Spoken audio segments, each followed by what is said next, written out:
আমার হাজার হাজার প্রজারা আসবে, আমাকে বড় বাদশা বলে মানে, আমি খোদা দাবি করলে আমার মনে হয় আমার প্রজারা কেউ মানা করবে না, সবাই আমাকে মেনে নেবে।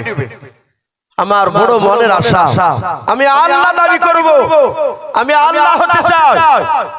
আমি ইচ্ছা করলে মানুষকে জবাই করতে পারি, আবার ইচ্ছা করলে তাকে ছেড়ে দিতে পারি। আমার বাইরে কথা বলাতে মিশরে কেউ নেই। হামান বলে তা ঠিক বলেছে। ঠিক আছে, আগামী কালকে তুমি প্রজাদের সাথে একবার টোকা দিয়ে দেখো, আলোচনা করো, তাহলে বুঝতে পারবে মানুষ কি বলতে চায়। মুসা আলাইহিস সালাম বাড়িতে থাকে, রাজ দরবারে তখনও নিয়ে যায় নাই, কিন্তু মাঝে মাঝে মুসা নবীর নয় ফেরাউনের কাছের লোক রাজ সভায় যারা থাকে তারা মাঝে মাঝে বলে, বাদশা আপনার ছেলে মুসাকে একাদিন নিয়ে আসে।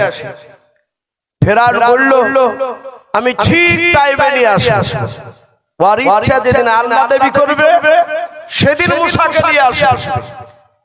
ফেরাউন সকালবেলা হাজার হাজার লোকের সামনে দাঁড়িয়ে বলল, আমি তোমাদের খোদা হতে চাই, আল্লাহ হতে চাই।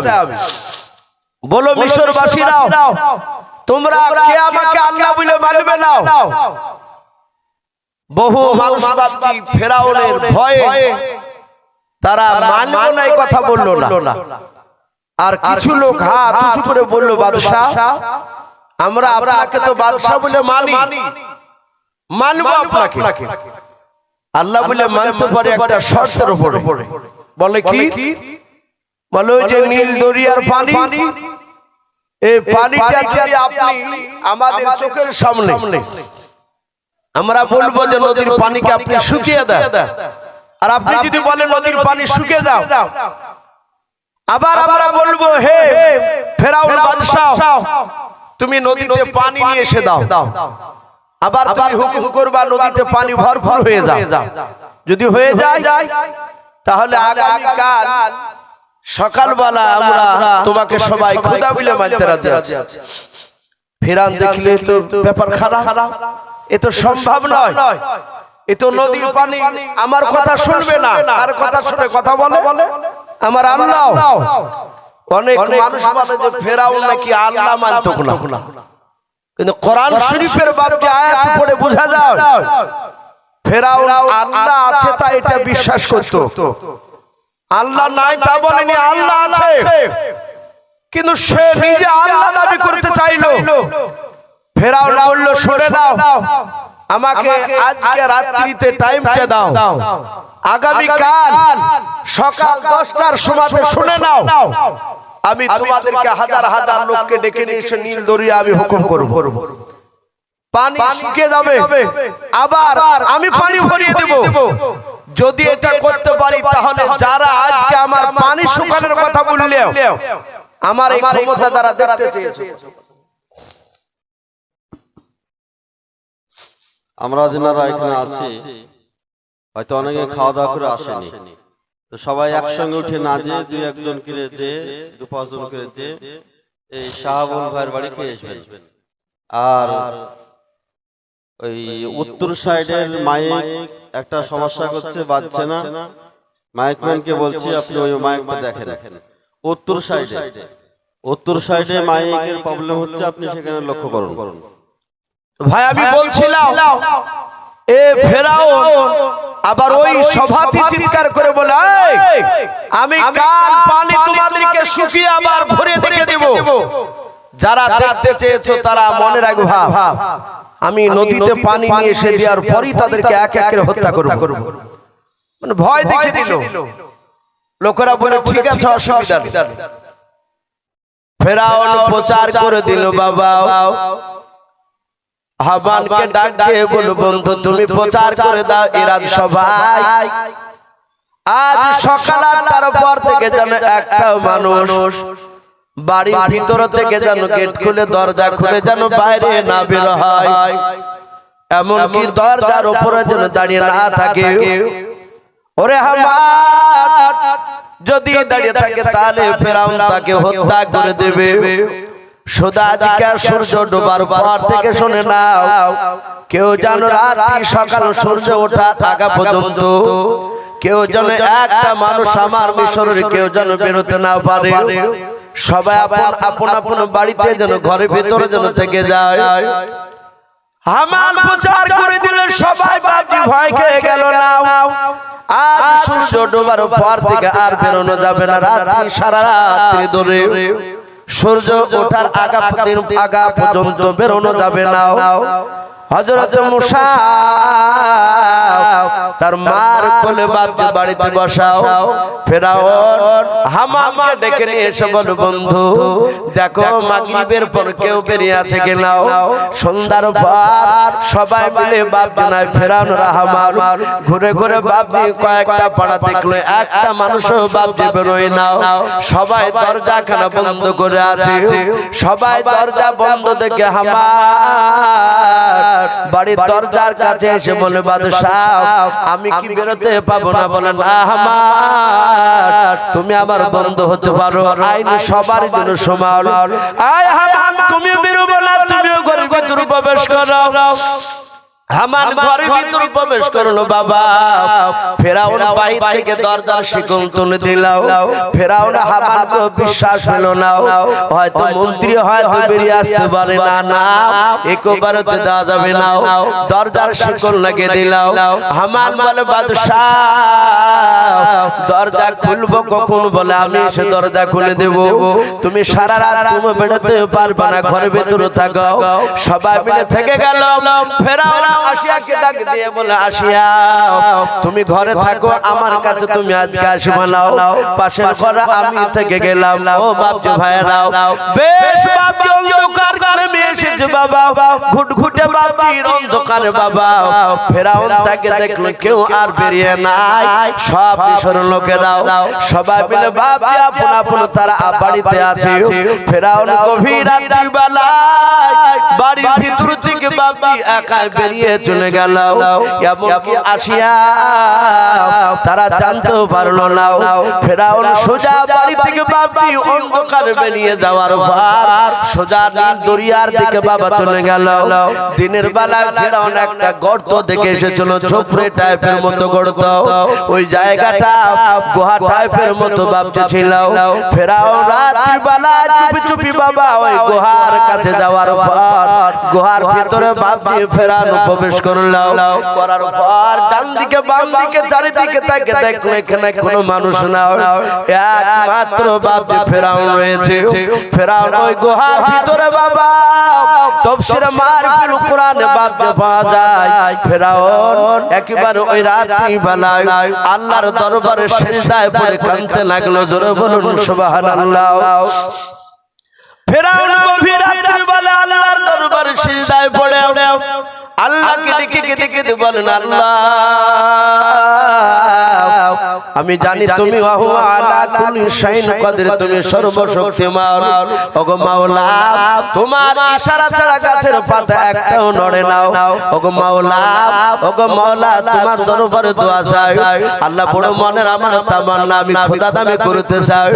আল্লাহ এটা অন্যায় আমি জানি, কিন্তু শুনে নাও। দুনিয়ার বুকে আমি খোদা দামি করতে চাই, লোকেরা আমাকে আল্লাহ বলবে, এতে আমি আনন্দ পাবো।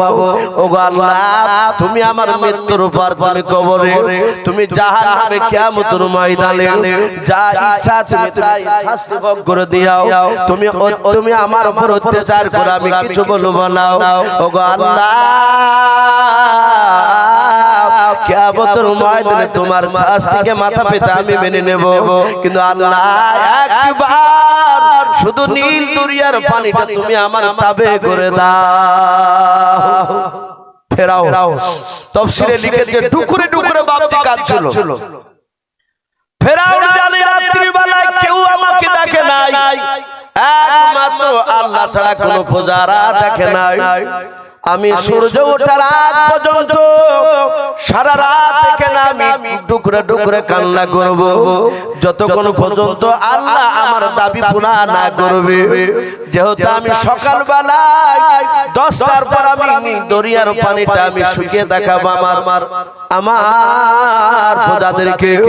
ও বাপজি ভাইরা, সেজদায় পড়ে যখন কান্না করেছিল, হঠাৎ করে ফেরাউনের বাপজি পিঠে একটা মানুষ হাত দিয়ে বলে, বাদশাহ যাহা তাহা দিয়েছে। এই বাদশাহ আর চট করে বাপজি সেইখান থেকে উঠে বলে, এই কে তুই? এই তুই জানিস না আমি সন্ধ্যার পর থেকে সূর্য ডোবার পর থেকে মিশরের কোন প্রজাকে আমি বেরোতে বলি না। আমি তাদেরকে ঘরে থাকতে বলেছি সূর্য ওঠার আগ পর্যন্ত। আয় তুই কে? তোকে আমি জবাই করব। পিঠে হাত দিয়ে বলেন, বাদশাহ চিন্তা করবা না, আমি যে তোমার কাছে এসেছি আমি তোমার প্রজা নই। বলুন সুবহানাল্লাহ। আমি তোমার প্রজা নই, আমি অনেক দূর থেকে এসেছি। আমি যে তোমার কাছে এসেছি তুমি আর আমি আর আল্লাহ ছাড়া কেউ জানে না। ফেরাউন বলল, তাহলে একটু শান্তি পেলাম। ভাই তুই আমার প্রজা না? তো না বলে না। বলে এখানে কি ব্যাপার? মুসা আলাইহিস সালাম বলেন, আমি একটা কথা জানতে চাই। এই তাড়াহুড়া হচ্ছে যে কখন আমার কাছ থেকে বিদায় নেবে। ফেরাউন বলল, তাড়াতাড়ি বলো। বলল, ভাই আপনার বাড়িতে একটা মানুষ যদি থাকে, তাকে খেতে দিচ্ছেন, পড়তে দিচ্ছেন, থাকতে দিচ্ছেন, সব কিছু আপনি দেন।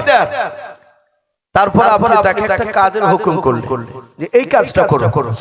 সে যদি না করে তখন আপনার মন কি চাই বলে কি করবে? ওই সময় ফেরাউন ধমক দিয়ে বলে, এই বেটা এই প্রশ্ন তো জানো না? বলে, আমি একটু তোমার মুখ থেকে শুনতে চাই বাদশা। সাথে হাতে বলল যে আমারই বাড়িতে থাকবে, আমারই খাবে, আমারই পড়বে, আর আমি হুকুম করবো কাজ আর সেটা শুনবে না। আমার মন মনে তাকে নিয়ে দরিয়াতে নিয়ে সে ডুবিয়ে পানি খেয়ে খেয়ে জিবরিল আলাইহিস সালাম উনি ছিলেন সম্রাট জিবরিল, মানুষ রূপ ধারণ করেছিলেন, মুসাফির আলাদা। চট করে বাপজি পকেট থেকে কলম আর খাতা বের করে বললেন, বাদশা একটু সহি করে দেন। ফেরাউন চট করে বাপজি সহি করে দিল। ফেরাউন জানতে পারলো না এই সম্রাট জিবরিল এই কোন জিনিস বাপজি সহি করে নিয়ে গেল।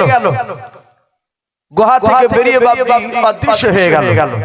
ফেরাউন গুহা থেকে উঠে একটু দেখছে, বেটা জাতি জাতি গেল কোথায়? আবার সিজদায় পড়ে বাপজি কাঁদতে শুরু করলো। সম্মানিত ভাইরা, আমার বাবা জীবনেরা, সকাল বেলায় বাপজি ভোর রাত্রি ফিরে আসলো, কেউ জানতে পারলো না। সকালবেলা হামানের বাড়ির দরজার শিকল খুলে দিয়ে হামানকে ডাকলো। সকাল 10টার সময় হাজার হাজার তার প্রজারা সবাই জমা হয়েছে যে আজকে আমাদেরকে বাদশা নীল দরিয়ার পানি শুকিয়ে দেওয়ার পরে আবার পানি নিয়ে এসে ভরে দিবে, তারপরে আমরা তাকে আল্লাহ বলে মানব। ফেরাউন হাজার হাজার লোককে বাপজি যখন জমা হলো, ফেরাউন বলল, তোমরা কি দেখতে চাও নীল দরিয়ার পানিটা শুকানো? গতকালকে যারা দেখতে চেয়েছিল তারা বলো। তারা দেখলো যদি নীল দরিয়ার পানি যদি শুকিয়ে দেয় তাহলে এই খামখেয়ালি বাদশা আমাদের কাউকে আর বেঁচে রাখবে না, বরং তাকে এই পরীক্ষা না করে মানি নেওয়া ভালো। যারা দাবি করেছিল দেখতে চান তারা বলে বাদশা মাফ করবে, আমরা আর নীল দরিয়ার পানি শুকানো দেখতে চাই না, আমরা আপনাকে স্বেচ্ছায় খোদা বলে মানব, আপনি যেদিন দাবি করবেন। বলে দেখতে চাইবা না? বলে নাও। তাহলে তো কাজটা খুব ভালোই হলো, তাহলে আমি আপনাদের কাউকে হত্যা করব না। ফেরাউন বলল, আগামীকাল সকাল 10টার সময় আমার রাজসভায় আমি আমার মুসা বেটাকে নিয়ে আসবো। তোমরা অনেকে নিয়ে আসতে চাও, বলো নিয়ে আসতে, যে নিয়ে আসো, আমি নিয়ে আসবো, তোমরা দেখে ভাও। আর আমি আগামীকাল সকাল বেলাতে 10টার সময় আমি খোদা দাবি করব। ফেরাউন তার বিবি আসিয়াকে ডাক দিয়ে বলল, বিবি আসিয়াও শুনে নাও, তুমি আমার কলিজা টুকরা ছেলেকে তুমি ভালো করে বের করে সাজিয়ে গুজিয়ে দাও। সুন্দর করে বাপকে পোশাক পরিয়ে দিলেন। আসিয়া মুসা নবীর মা দুজনায় বাপজি তাকে যত্ন করে ফেরাউনের কোলে দিয়ে দিলেন। ফেরাউন মুসা নবীকে কোলে করে নিয়ে তার রাজ দরবারে চলে আসিল। হামান একটু পেছনে বসাও। মুসা নবী আলাইহিস সালামকে পাশে বাপজি বসে রেখেছেন, হামাগুড়ি দেওয়া বাদ যাও। হাজার হাজার লোকেরা সবাই বাপজি চেয়ে আছে মুসা নবীর দরবারে। ফেরাউন রাজ সবাই খোদা দাবি করবে। ফেরাউন মুসা নবীর পরিচয় মুসা নবীকে দেখালো, একটু তুলে সবাই আনন্দিত হলো, মুসা নবীকে রেখে দিলাও পাশে বসে দিয়ে। বাবা ফেরাউন চিৎকার করে বলেছে, বন্ধুরা আমি শুনে নাও, আনা রাব্বুকুমুল আলা। এখান থেকে বলে মুফাসসিরিনেরাও ফেরাউন আল্লাহ মানতুক না তা না, আল্লাহ যেটা জানতো। ফেরাউন বলল আল্লাহ রাব্বুকুমুল আলা, সব আল্লাহর চেয়ে আমি বড় আল্লাহ। যাহাতে বাপ যে দাবি করেছেন বাবা। আর ডান পাশে তিনি মুসা নবী পয়গম্বর আলাইহিস সালাম। ফেরাউন জানে না, কিন্তু আমার আল্লাহ মুসা নবীকে নবী করবেন। মুসা নবী পয়গম্বর এত বড় অন্যায় কথা সহ্য করতে পারলেন না। মুসা নবী ঠাস করে বাপজি দাড়িখানা ধরে ফেরাউনের কিতাবে পাওয়া যায়, ফেরাউনের দাড়িটা বাপজি নাভি পর্যন্ত লম্বা ছিল। দাড়ি বাপজি এটা পুরুষের বাপজি আলামত। দাড়ি আগেকার বাদশারা বাপজি দাড়ি রাখতো, অনেক বাপজি বেঈমানেরাও। ফেরাউনের লেখা আছে জীবনীতে, ফেরাউন বাপজি কোনদিন দাড়ি বাপজি কাটতো না। ফেরাউনের দাড়িটা বাপজি লম্বা ছিল, এত সুন্দর করে বাপজি যত্ন নিতে ফেরাউন দাড়ি। মুফাসসিরিনে কেরাম লেখেন ফেরাউন দাড়িতে মাঝে মাঝে মুক্তা জুড়ে রাখতো। বলুন সুবহানাল্লাহ।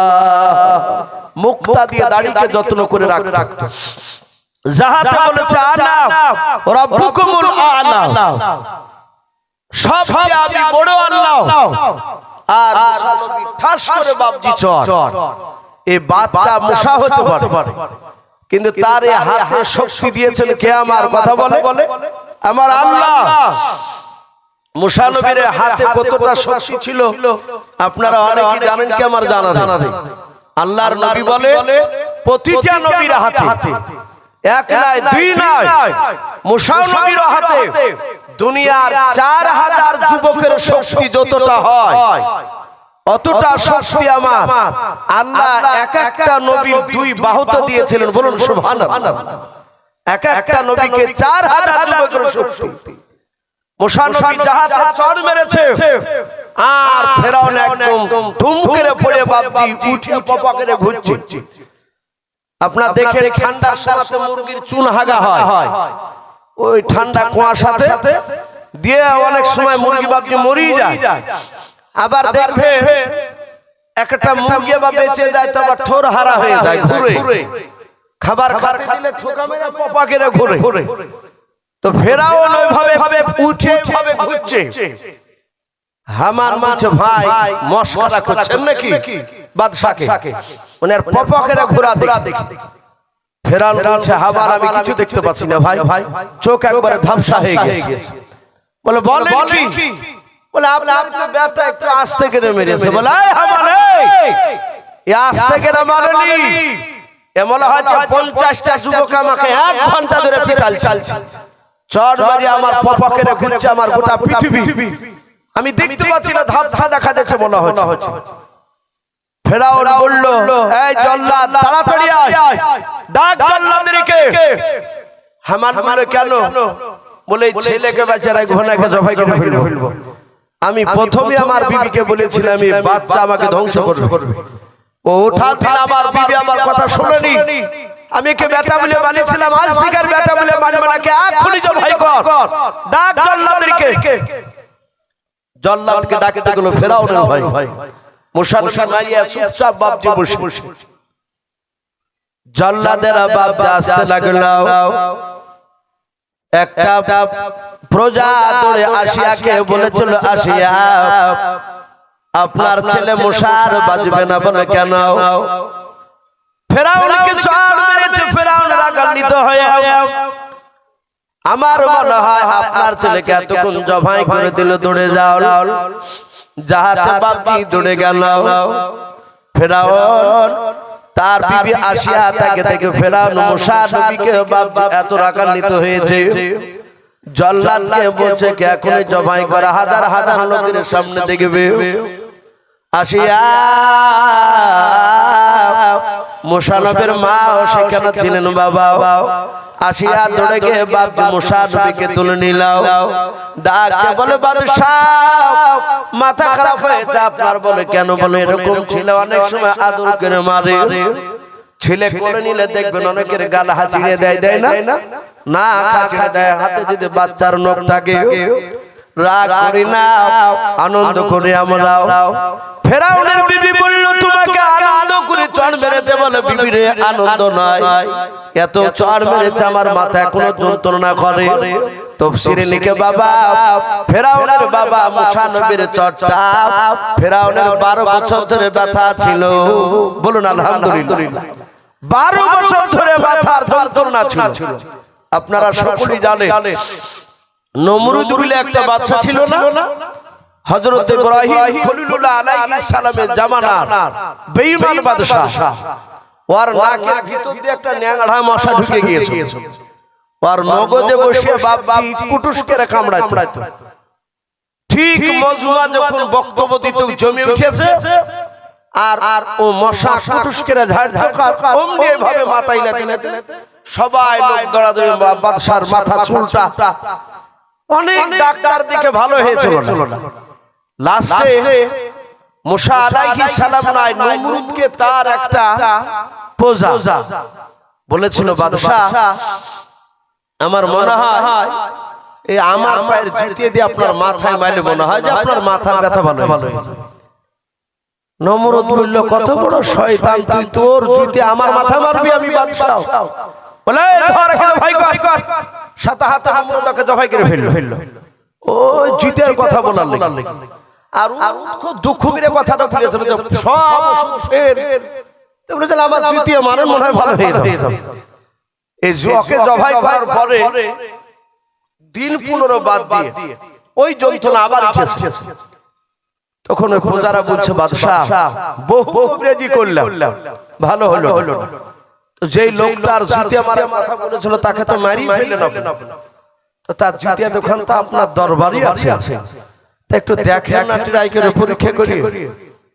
এত ওষুধে তো কাজ হয় না, যদি হয় তো ফেরান হারে জুতিয়ে লাশটা মারবো মাথায়। বলে দেখেন কি কমে। এই জুতি নিয়ে এসে বাবা ওই জুতি নিয়ে এসে দেখা মেরে ফেলেন ছোট আর জুতি এখান নিয়ে এসে বাবা ভড়াম করে হাতে বাড়ি মেরেছে। আর 3 ভাগে 1 ভাগ পর মাথার যন্ত্রণা কমে গেছে। জোরে বলুন সুবহানাল্লাহ। একটু আরাম পেয়েছে। তো ফেরাউন বলছে আবা মার এ মার ভালো লাগছে, মারাই করতে বাবা হাতে 101টা মারিয়েছে। তখন ওই ব্যথা একবারে নির্মূল শেষ, ব্যথা না। ফেরাউন বলল তো খুব দামি কথা বলি, জুতিয়া তো ওষুধ। এবার ফেরাউন বলল নমরুদ বলল যে একটা জুতিয়া রাখ, ওকে বহানে লেগে একটা বা কর্মচারী রাখলো টাকা দিয়ে যে পকেটে করে নিয়ে বেড়াবো গুলো করে, কখন যে মাথা যন্ত্রণা উঠবে বলা মুশকিল। ওই যখনই যন্ত্রণা ওঠে তখন আর ওষুধ হচ্ছে 101 বাড়ি জুতিয়া মারা। 12 বছর ধরে বাপ দিয়ে জুতিয়া পিটা করেছিল নমরুদকে। যেদিন মারা যাবে সেদিন 102টা বাড়ি মারিয়েছে। আর ফটাস করে মাথা চাঁদি ফাটিয়ে দেখছে তো ওই নাগড়া মশা ভুম করে বেরিয়ে আসমানে। তো বাপ দিয়ে ফেরাউন এ নমরুদের মতো বাপ যে মুসা নবীর চড়ের আঘাত, এ ব্যথা 12 বছর ধরে ছিল ফেরাউন। বাপজি মুসা আলাইহিস সালামের মা, এই যে পালিত মা আসিয়া ডাক দিয়ে বলল আপনি পাগলামো করেন না।